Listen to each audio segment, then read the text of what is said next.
आपको आज के लिए एक टिप नंबर 1 जो है वो मैं दे देता हूं। सबसे इंपॉर्टेंट क्या होता है कि हमको जितना कुछ पैसेज में दिया गया है, हमारे लिए बस और बस उतना ही लॉ है। हम अपने इमोशंस में बह जाते हैं और हम अपने इमोशंस के बेसिस पे आंसर करके आ जाते हैं। और मैं पता है ये रोज आपको ऐसे ही पढ़ाऊंगा, जहां पे कि मैं आपको इतना एलिमिनेशन करा दूंगा ना, इतना एलिमिनेशन करा दूंगा कि it will become a second nature to you, कि जब आप लीगल रीजनिंग कर रहे होगे ना, तो आप बार बार उसको रोज एलिमिनेट करोगे।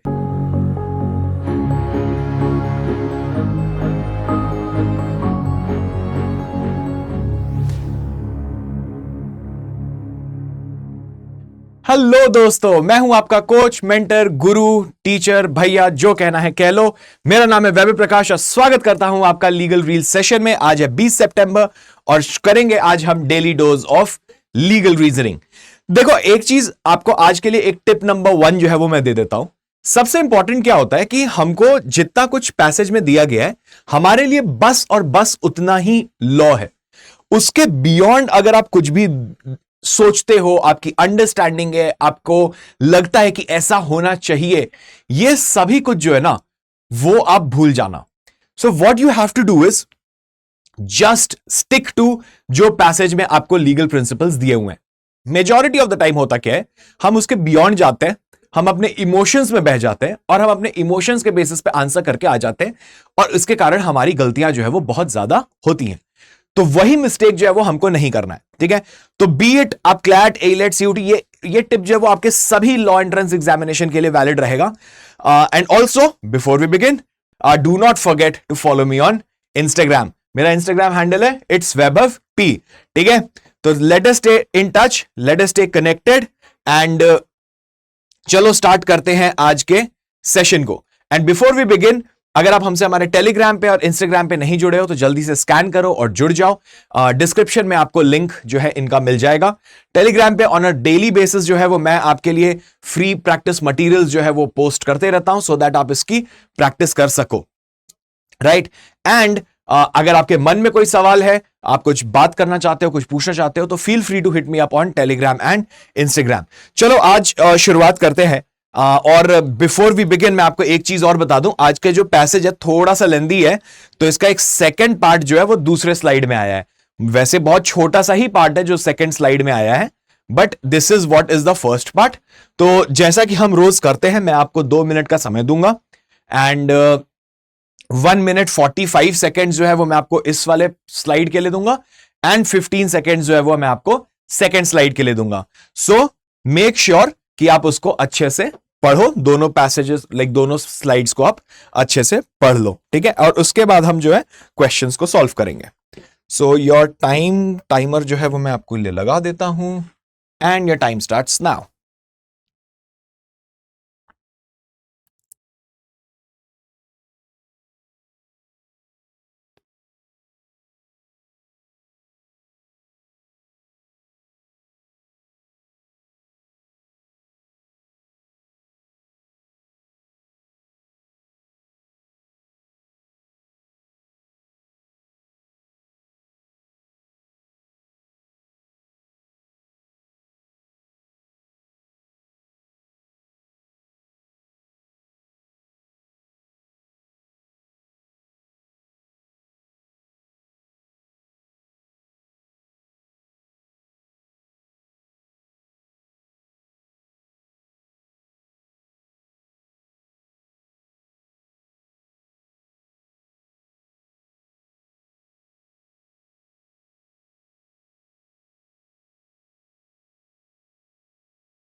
चलो गाइस, मैंने 15 सेकेंड जो है वो आपको एनी विच वे थोड़ा सा एक्स्ट्रा दे दिया था।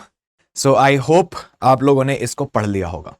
तो अब जो है हम लोग समझेंगे कि ये इंटायरली ये प्रिंसिपल कहना क्या चाह रहा है, ठीक है। सो सबसे पहले ये प्रिंसिपल जो है, पैसेज जो है वो बात कर रहा है फ्री लीगल एड की।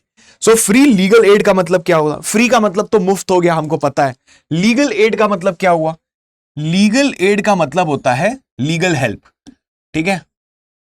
कुछ ऐसे लोग जो कि गरीब हैं, मार्जिनलाइज्ड हैं, और वो अफोर्ड नहीं कर सकते एक लॉयर की फीस, एक लॉयर की सर्विसेज को, तो ऐसे लोगों को चाहे सिविल केस हो या फिर क्रिमिनल केस हो, इन दोनों ही में लीगल एड जो है वो प्रोवाइड किया जाता है, चाहे कोर्ट के सामने हो, कोई ट्राइब्यूनल के सामने हो या किसी भी अथॉरिटी के सामने हो।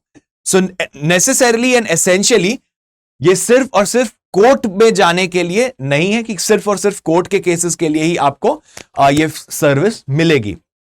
तो anyone who is poor and who is marginalised, वो लॉयर की सर्विस अफोर्ड नहीं कर सकते, उन्हें फ्री लीगल हेल्प जो है वो प्रोवाइड किया जाएगा, चाहे वो सिविल मैटर हो चाहे वो क्रिमिनल मैटर हो, बिफोर कोर्ट, ट्राइब्यूनल और any authority for that matter.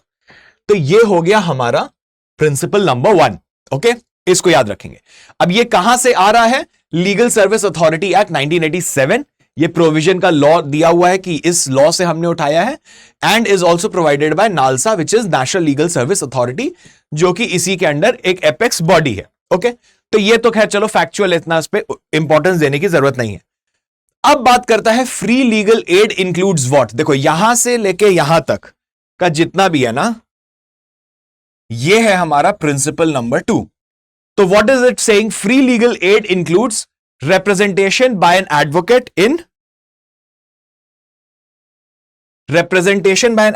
in legal proceedings, ठीक है, payment of process fees, expenses of witnesses, या फिर कोई भी चार्जेस जो आपको पे करना होता है लीगल प्रोसीडिंग्स के रिगार्डिंग, ठीक है, कोई जैसे कोर्ट की फीस भरनी होती है, और for that matter filing fees होती है, विटनेसेस के एक्सपेंसेस बेयर करने पड़ते हैं। अगर आप अपने लिए कोई विटनेस बुला रहे हो तो वो फ्री में तो आएगा नहीं, उसके ट्रांसपोर्टेशन का खर्चा आपको देना पड़ेगा। तो ये सब कुछ जो है वो भी कवर किया जाता है। तो free legal add does not only mean कि एडवोकेट की फीस माफ है, क्योंकि आफ्टर एडवोकेट के बाद भी तो आपके बहुत सारे खर्चे होते होंगे ना कोर्ट में, जैसे कि आपको प्रिंटिंग कराना है, फाइलिंग कराना है, ड्राफ्टिंग कराना है, ट्रांसलेशन कराना है, तो ये सब में भी तो कोई ना कोई सर्विस दे रहा है। अब जैसे आप जेरोक्स कराने जाओगे तो फ्री में तो कोई करेगा नहीं, तो उसके चार्जेस लगेंगे, तो वो चार्ज कौन बेयर करेगा? वो चार्ज जो है आपको लीगल सर्विस अथॉरिटी एक्ट के अंडर फ्री लीगल एड में मिलेगी। और ये वही कह रहा है कि preparation of pleadings, memo of appeal, paper book including printing, translation, ये सभी कुछ जो है ये भी इंक्लूडेड है, तो इन सब के भी चार्जेस नहीं लगेंगे। तो अगर हमने सिर्फ और सिर्फ लॉयर की फीस माफ करा दी होती और उसके बाद ये सारे चार्जेस एनी विच वे भरने पड़ते, तो कोई पॉइंट नहीं था फ्री लीगल एड, फिर हम उसको फ्री लीगल एड नहीं कह सकते थे। ये तो फिर वही बात होगी कि उसमें लॉयर्स को कुछ नहीं मिल रहा, बाकी सब लोग जो है, क्योंकि गरीब इंसान जो है या मार्जिनलाइज्ड इंसान जो है वो तो गरीब है इन सभी स्टेजेस के लिए। ऐसा नहीं है कि वो गरीब है सिर्फ और सिर्फ लॉयर को पैसे देने के लिए। देन उसके बाद आती है ड्राफ्टिंग, चाहे वो कोई भी ड्राफ्टिंग हो, कोई भी लीगल डॉक्यूमेंट की ड्राफ्टिंग हो, वो भी आप करा सकते हो फ्री लीगल एड में। Certified copy of judgments, order, evidence के नोट्स, कोई भी डॉक्यूमेंट्स जो है जो कि आपको कोर्ट से निकलवाने पड़ते हैं, तो ये सर्टिफाइड कॉपीज जब आप निकलवाते हो तो उसके भी आपको पैसे देने पड़ते हैं कोर्ट को। तो ऑन दैट बेसिस ये भी जो है वो फ्री लीगल एड के अंदर आएगा, और इन सभी चीजों के लिए पैसे देने की जरूरत नहीं है। किनको नहीं है? To the poor and marginalized people. अब ये कि पुअर एंड मार्जिनलाइज्ड कौन है वो हम देखेंगे सेकेंड स्लाइड में। But free legal aid also includes provision of aid and advice to the beneficiaries. अब यहां पे ये कह रहा है कि कोई भी वेलफेयर का लॉ है, कोई भी किसी गरीबों के लिए, मार्जिनलाइज्ड लोगों के लिए कोई एक वेलफेयर का लॉ बना हुआ है, कोई स्कीम है अगर सेंट्रल गवर्नमेंट की या फिर स्टेट गवर्नमेंट की, तो इन केसेस में वो भी आपको एडवाइस जो मिलेगी, वो जो एडवाइस आपको दी जाएगी वो भी फ्री लीगल एड के अंडर ही आएगी। ठीक है, free legal aid is not confined to cases before subordinate courts. देखो, not confined to cases before subordinate courts मतलब कि ये जो है लोएस्ट कोर्ट से लेके सुप्रीम कोर्ट ऑफ इंडिया तक आप जा सकते हो, ये एकदम कैटेगोरिकली लिख दिया। सो नीडी जो है, जिसको भी नीड है इस चीज की, वो लोएस्ट कोर्ट से लेके सुप्रीम कोर्ट ऑफ इंडिया जो कि हाईएस्ट कोर्ट हायरार्की में कोर्ट है, वहां तक आप जा सकते हो फ्री लीगल एड के बेसिस पे।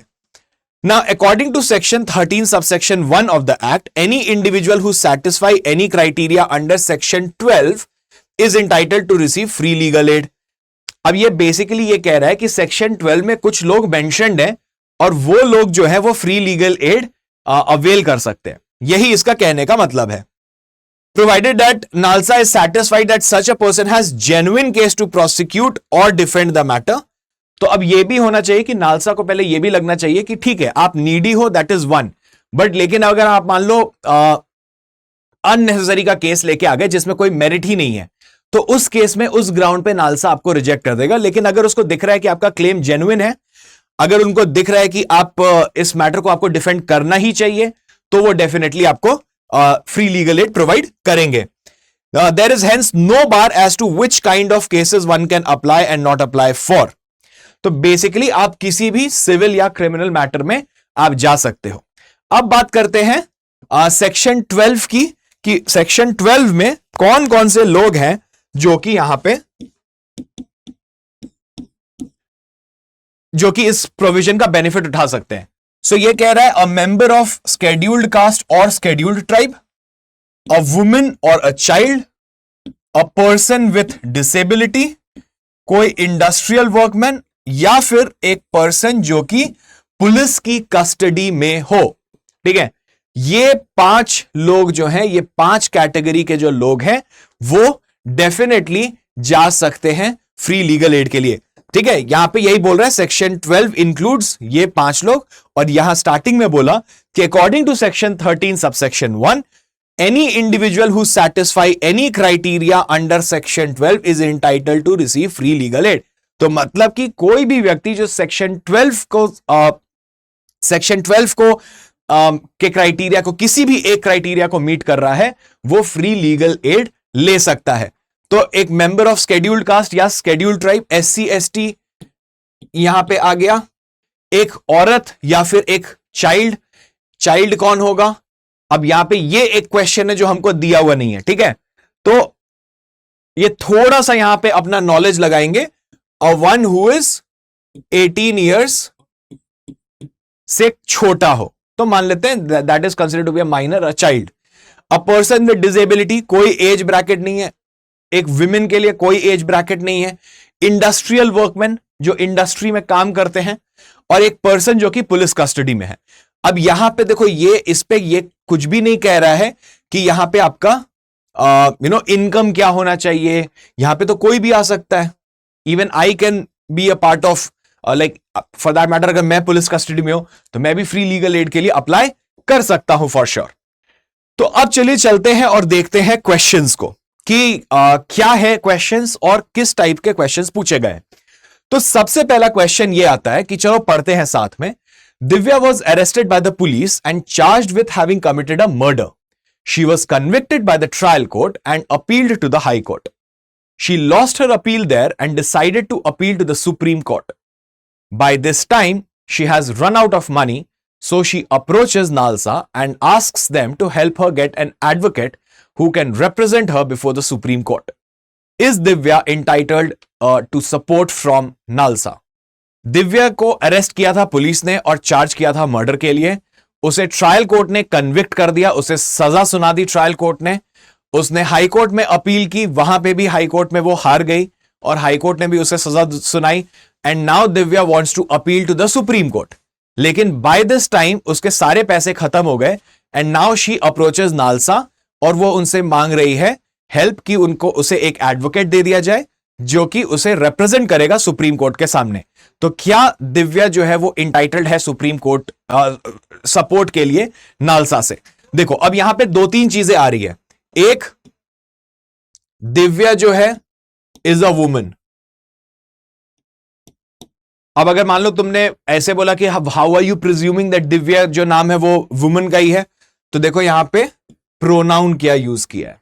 ठीक है, the pronoun used is she, तो ये वुमन हुई, दिव्या इज अ वुमन। ये मेरा एजम्पशन नहीं है, तो विमेन है तो ये सेक्शन 12 के एम्बिट के अंदर आ रही है। इसको डेफिनेटली जो है वो मिलना चाहिए, ये ले सकती है free legal add. Correct, section 12 के अंडर ये आ गई, जैसा कि मैंने आपको चलो यहां दिखा भी देता हूं। अ वुमेन और a child, right. Now second, she decides to appeal to the supreme court. हम लोगों ने क्या पढ़ा था कि फ्री लीगल एड जो है वो लोएस्ट कोर्ट से लेके सुप्रीम कोर्ट तक आप कभी भी इस्तेमाल कर सकते हो। तो यहां पे भी जो है ये इसका मैटर जो है वो फंस जाता है। अब ये जेन्युइन केस क्या है? द जेन्युइन केस इज कि she has run out of money, उसने अननेसेसरली लोअर कोर्ट में और हाई कोर्ट में नहीं लिया, उसके पास जब तक था वो की, लेकिन अब उसके पास नहीं बचा तो she has come to NALSA कि प्लीज मुझे हेल्प करो। तो now is Divya entitled to support from NALSA? अब देखो सेक्शन 12 के under I, yes. Supreme court में मैटर है, अपील में आप जा सकते हो, एब्सोल्युटली करेक्ट। ये कोर्ट हो गया और ये हाईएस्ट कोर्ट हो गया, तो आप जा सकते हो। तो is Divya entitled? The answer has to be yes. मेरा नो पहले एलिमिनेट करो, ऑप्शन डी एलिमिनेट करो। अब देखते हैं बी और सी क्या कह रहा है। सिंस हर प्रीवियस लॉयर्स वर इनकॉम्पिटेंट। अब देखो ये तो ऐसा एक तो पहले क्वेश्चन में नहीं दिया है, ना ही फैक्ट में दिया था कि इनकॉम्पिटेंसी ऑफ लॉयर वगैरह, कि लॉयर आपका कितना निकम्मा था, बेकार था, ऐसा कुछ नहीं दिया है। तो सबसे पहले इसको काटो, जो बचा इज मेरा करेक्ट आंसर। सो एसेंशियली आपको बस देखना यह है कि एक बार आपके प्रिंसिपल्स आपको क्लियर हो जाते हैं तो उसके एप्लीकेशन आपको किस तरीके से करनी है, that becomes way way way easy for you to do. ठीक है, तो अब इसीलिए देखो मेरे को, मैंने पूरा बी पढ़ा भी नहीं और मुझे सी तो जो है वो पढ़ने की जरूरत पड़ी भी नहीं, और मैं उसके बेसिस पे और मेरे अपने अंडरस्टैंडिंग से मैं करेक्ट आंसर पे आ गया। चलो moving on to the next question, मैं आपको पढ़ के भी सुनाता हूं। Divya is acquitted by the Supreme Court and goes back to her regular life. Some days later, she has a fight with her neighbor Ria over a petty matter and decides to file a criminal case against her. She approaches Nalsa for free legal aid to prosecute the matter. She tells Nalsa representative that she knows she does not have a genuine case, but just wants to harass Ria. Nalsa refuses to provide Divya free legal aid because they believe she does not have a genuine case to prosecute. Can Nalsa do so? अब देखो यहां पे कह रहा है दिव्या जो है उसको सुप्रीम कोर्ट ने छोड़ दिया, जहां वो हाई कोर्ट तक हार गई थी, सुप्रीम कोर्ट में जाके फाइनली वो जीत गई और चैन की सांस ली। और वो जब छूट के वापस आई तो अपने नेबरहुड में, अपने रेगुलर लाइफ में जी रही थी, लेकिन कुछ दिन के बाद उसकी एक लड़ाई हो गई उसके किसी नेबर रिया नामक व्यक्ति से। अब क्या है कि अब she goes to file a case against Riya. उसने बोला कि मैं रिया को करना चाहती हूं, लेकिन इसने, दिव्या ने यह भी बताया कि मैं सिर्फ और सिर्फ रिया को हरास करना चाहती हूं, मेरा कोई genuine case, do not have a genuine case, मेरा कोई जेन्युइन केस नहीं है, ये दिव्या ने माना और बोल रही है कि मैं सिर्फ और सिर्फ रिया को हरास करना चाहती हूं, तो आप मुझे फ्री लीगल एड दो।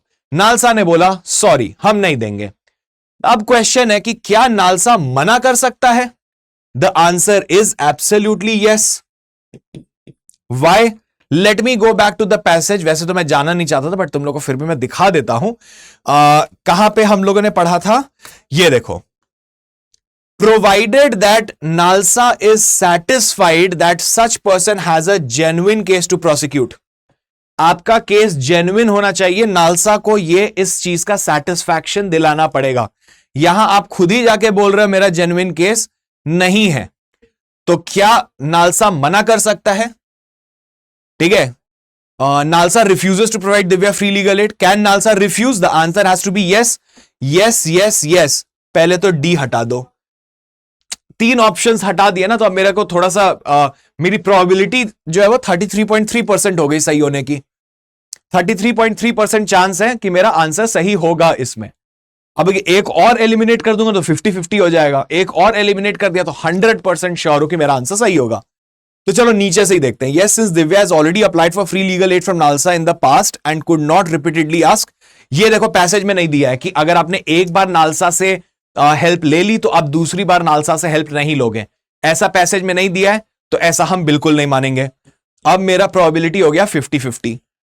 Since Divya had earlier been prosecuted for crime of murder, again ऐसा तो वो कहीं नहीं कहा है कि आपके ऊपर अगर कभी पास्ट में कोई केस चला हुआ हो या मर्डर का आपके ऊपर चार्ज लगाओ तो आपको फ्री लीगल एड नहीं मिलेगा।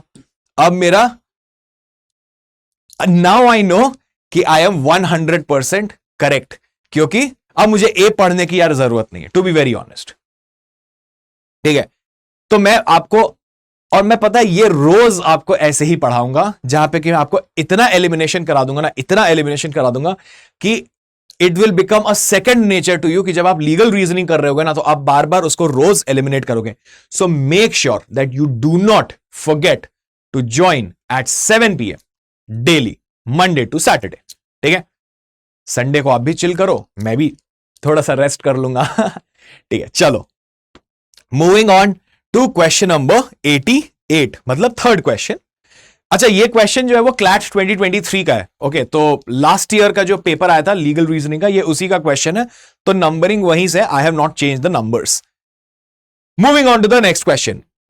Incensed at Divya, Riya decides to file a civil case against Divya, claiming that Divya has violated the terms of a contract they had made some time back. Divya approaches Nalsa for free legal aid to defend the matter, which Nalsa agrees to provide. Since Riya is also short of funds, she too approaches Nalsa for free legal aid. Nalsa refuses to provide legal aid to Riya since they are already providing Divya free legal aid in the same case. Is Nalsa right in refusing free legal aid to Riya? देखो, अब यहां पे बात यह आ रही है कि दिव्या और रिया की लड़ाई जो थी उसमें दिव्या ने क्लेम किया कि एक मिनट, रिया ने डिसाइड किया एक सिविल केस फाइल करने का अगेंस्ट दिव्या. ओके, ये कह के कि दिव्या ने कोई कॉन्ट्रैक्ट का टर्म्स वायलेट किया है. कॉन्ट्रैक्ट का टर्म्स जो है वो सिविल केस है, कोई क्रिमिनल केस तो है नहीं, लेकिन सिविल केस में भी आपको लीगल एड मिलेगा.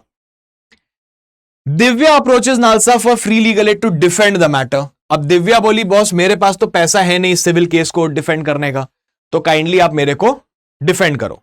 नालसा ने बोला ठीक है, नालसा अग्रीज दिव्या के लिए. सो दिव्या को फ्री लीगल एड मिल रहा है. अब रिया जो है उसके पास भी पैसे की कमी है. औरतें जो है, विमेन जो है वो दोनों ही है, रिया और दिव्या, करेक्ट. लेकिन नालसा ने रिफ्यूज कर दिया रिया को. रिया को नालसा ने मना कर दिया ये कह के कि जी ऐसा है कि हमने दूसरे पार्टी को तो हम ऑलरेडी सपोर्ट कर रहे हैं, तो हम आपको कैसे सपोर्ट करेंगे. तो अब क्वेश्चन है, क्या नालसा मना कर सकता है फ्री लीगल एड देने से रिया को? तो एसेंशियली क्वेश्चन ये है कि if there are two parties in a case and both of them गरीब है, मार्जिनलाइज्ड है, या फिर सेक्शन 12 के कैटेगरी के अंडर फॉल करते हैं, और दोनों ही जो है उनके पास जेन्युइन क्लेम है कि उनको फ्री लीगल एड चाहिए, तो क्या नालसा मना कर सकता है कि हमने एक को दे दिया तो दूसरे को नहीं देंगे? अगेन, पैसेज इसके बारे में कुछ कह रहा था? एब्सोल्युटली नहीं. तो जब वो नहीं कह रहा है कि कुछ ऐसा कर सकते हैं, तो हम क्या मान के चलेंगे कि भाई रिया के पास जेन्युइन ग्राउंड है कि नहीं मांगने का? अगर रिया के पास जेन्युइन ग्राउंड है तो उसको मिलना चाहिए. So is Nalsa right in refusing free legal aid to Riya? The answer has to be no, क्योंकि रिया भी सेक्शन 12 के अंडर आती है, उसका भी जेन्युइन है कि भाई उसके पास भी पैसे की कमी है, तो she definitely deserves, तो नालसा को उसको भी देना चाहिए. तो अब मेरे यस देखो एलिमिनेट हो गए. अब मेरे पास 50-50 का चांस है, मेरा सही होगा या गलत होगा 50%. Since Divya had filed a frivolous case against Riya in the past and Riya was entitled to retaliate by filing another case against Divya. देखो ये तो फैक्चुअल वाली बात हो गई कि दिव्या ने झूठा केस किया था तो अब ये रिटेलिएट कर ले, मतलब ये सब फिर अब उसका बदला ले, ऐसा कुछ नहीं है, राइट. ये तो पूरा फैक्चुअल है, ये लीगल आंसर नहीं है. सी एलिमिनेट हो गया, बचा क्या? D is my correct answer. चलो moving on to question number 4th और the fourth question 89. Farhan is an up and coming artist and makes a living selling his paintings. Since he is not very well known yet, he isn't able to sell too many paintings and is dependent on aid from the government and well-wishers. He reads about a new central government scheme in the paper one day under which artists would be provided a monthly stipend by local government. Since he finds the language of the scheme document very complex to understand, he approaches Nalsa for help in understanding the scheme and obtaining the stipend. Is he entitled to free legal aid from Nalsa in this regard?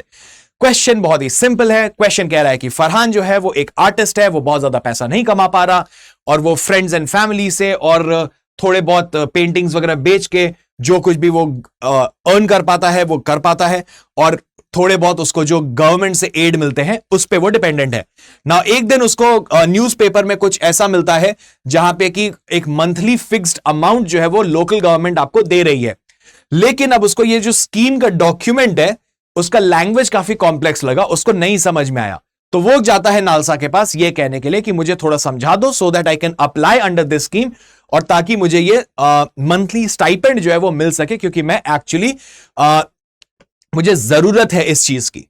तो क्या is he entitled to free legal aid from NALSA? The answer has to be yes. Y?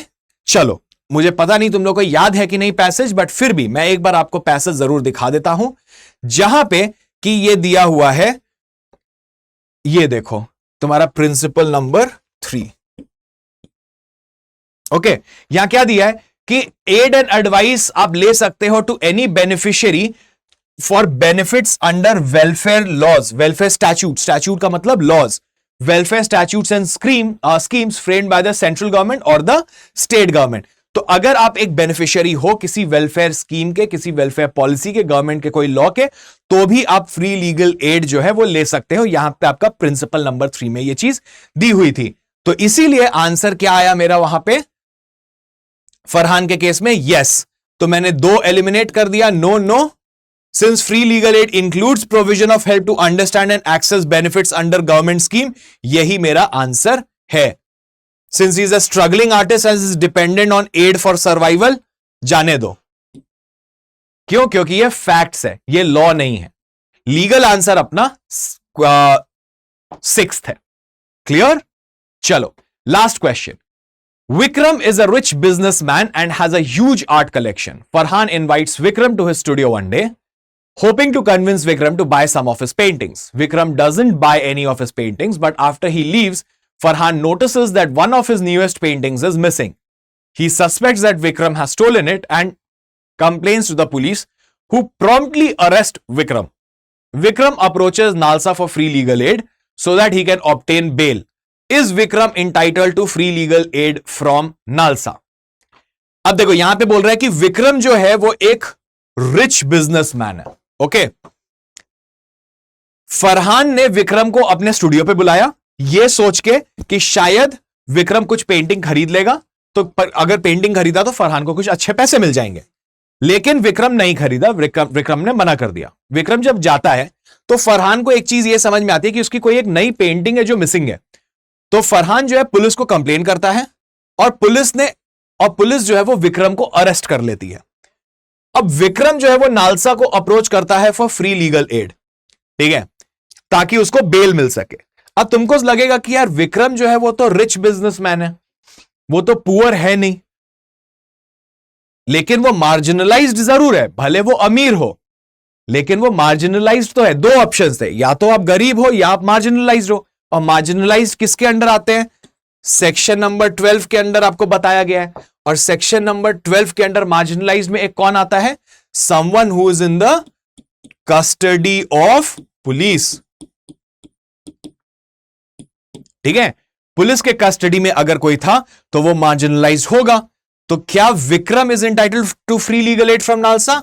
The answer has to be yes, irrespective of कि विक्रम अमीर है कि गरीब है, क्योंकि section 12 के अंडर वो एक मार्जिनलाइज्ड कैटेगरी में आता है जो कि पुलिस के कस्टडी में है। इसीलिए विक्रम जो है वो भी नालसा से फ्री लीगल एड जो है वो ले सकता है। तो मेरा आंसर यस होना चाहिए। तो पहले तो मैंने ए और डी एलिमिनेट कर दिया। सिंस ही वॉज इनोसेंट, ये तो हमको पता नहीं यार, ये तो एट द स्टेज जहां पे उसको अभी अरेस्ट किया गया, तो इनोसेंट और गिल्टी तो कोर्ट डिसाइड करेगा ना, हम थोड़े करेंगे। हमसे अभी पूछा गया है क्या कि क्या नालसा से वो फ्री लीगल एड ले सकता है कि नहीं। तो यस, ऑप्शन नंबर सी जो है मेरा सही आंसर है। अगर आपको यह देखना है कि कैसे हुआ, मैं आपको एक बार फिर से दिखा देता हूं। अब देखो सेक्शन नंबर 12 मार्जिनलाइज्ड के अंडर, ये देखो a person in police custody. इससे भी पहले अगर देखना है तो यहां पे क्या दिया हुआ है? Civil and criminal matters for poor and marginalized people, गरीब और मार्जिनलाइज्ड लोगों के लिए है। तो एक person who is in police custody वो यहां पे डेफिनेटली हेल्प जो है वो ले सकता है। तो with this we come to end of ये जो एक पैसेज था। बिफोर वी रैप अप, मैं आपको जल्दी से बता दूं, अगर आप कंप्लीट तैयारी करनी चाहते हो अपने क्लैट की, अपने किसी भी लॉ एंट्रेंस एग्जामिनेशन की, so we have a crash course program 2024 for all of you. जिसमें आपको रिकॉर्डेड लेक्चर्स मिलेंगे, गाइडेंस सेशंस मिलेंगे, एनएलयू स्टूडेंट्स के साथ आपको मेंटरशिप सपोर्ट मिलेगी, मॉक टेस्ट, सेक्शुअल टेस्ट, आपको प्रैक्टिस करने को बहुत सारा कुछ मिलेगा।